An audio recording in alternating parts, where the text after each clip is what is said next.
Daydreamaholic by C. Don McCallum. Chapter 5. Shush, hissed the librarian. Finishing up the day's paperwork, Mrs. Ovitz gave a group of girls a look over the top of her glasses. Tabitha and her constant sidekicks were getting a little too loud at the table where they did their homework together after school every day. They should know better by now. Marcie had seen them sitting in the bright sunlight when she came in to find a book for her history report, but she tried to stay as far away from them as possible. Being around Tabitha made her headache come back and her stomach swirl in a way she didn't like, but she had to know what they were saying. She wanted to hear if they were saying anything about Brandon, which she was sure they were. How could they not be? She wanted to know if they were talking about her. Yet, at the same time, she just wanted to stay away from Tabitha and get on with her life. Browsing through the books on the Alamo in the nonfiction section, Marcie kept one eye and both ears on the table where the girls sat. They were giggling again, as usual. "My Lady Tabitha," said one of the girls with an English accent, "has Sir Brandon asked thee to attend the fall fling as his guest?" Suddenly, Tabitha and the rest of the cheerleaders were dressed in long gowns from the olden days. The really olden days back when there were knights on horseback and kings and castles. Marcie wished a fire-breathing dragon would pass through this way. That would be one way to solve at least some of her problems. All the girls sat around sewing while Tabitha brushed her long golden tresses. She was just about to answer the question when the little fairy flew in the window. "Any requests?" the fairy asked, looking at Marcie. "I think you know what to do," Marcie said with a sly grin. The fairy spun and sent her golden dust Tabitha's way.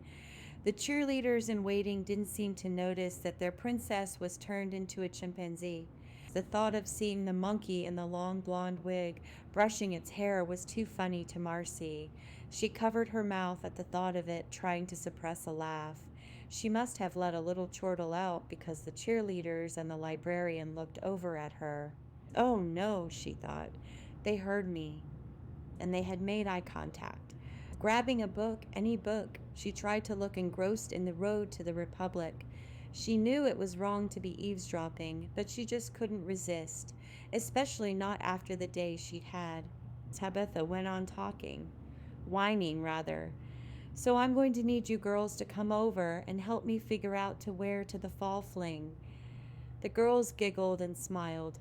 They were always giggling and smiling when Tabitha made a comment, unless it was a negative comment. Then the girls scowled and grimaced, ready to pounce on whoever was causing trouble for Tabitha.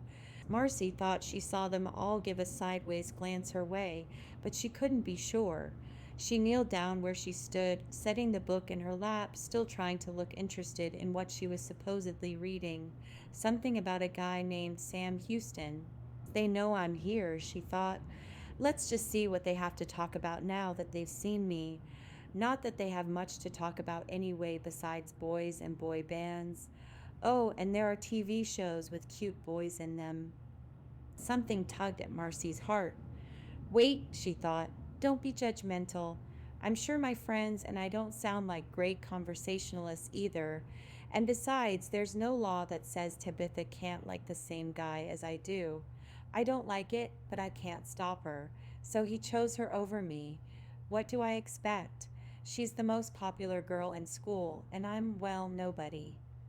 "Do you know what Brandon's going to wear?" one of the girls asked. Marcie's ears perked up again. In her mind, the girls were wearing their old-fashioned clothes, lounging around the castle. The monkey brushed its long blonde hair. "It's not like we really had time to talk about it yet. He only asked me out like an hour ago. Besides, I'm sure he'll want to know what I'm wearing first so we won't clash." The girls tittered again. Marcie laughed a little too. The thought of a monkey ever thinking, let alone saying such a thing. "Shush!" The librarian shushed them again and shuffled her stack of pink overdue notices to help punctuate her point. Marcie looked back at her book. "Miss Ovid sure does know how to give a mean look. I guess I would give mean looks too, though, if I had to sit around a library all by myself all day." Thinking she heard movement coming from the cheerleader table, Marcie looked over and saw the girls putting their stuff away in a little bit of a huff. They didn't say anything, just pouted their lips. Marcie stared some more at the book she was holding and listened, books being gathered and put into backpacks, chairs being pushed in. Out of the corner of her eye, she could see them coming her way. When they passed her, Marcie could have sworn she saw Tabitha pause to look at her sitting down on the ground, giving a little flip of her hair and smug smile before she walked past the circulation desk and out of the library. But then again, maybe she didn't see that. After all, didn't Marcie also see Tabitha leaving a trail of banana peels all the way through the library? What will MS Ovid say about that? Marcie laughed. Thank you for listening to Daydreamaholic by C. Don McCallum. If you're enjoying this story, please consider sharing it with someone you know, and please like the video and subscribe to this channel to help others discover these stories.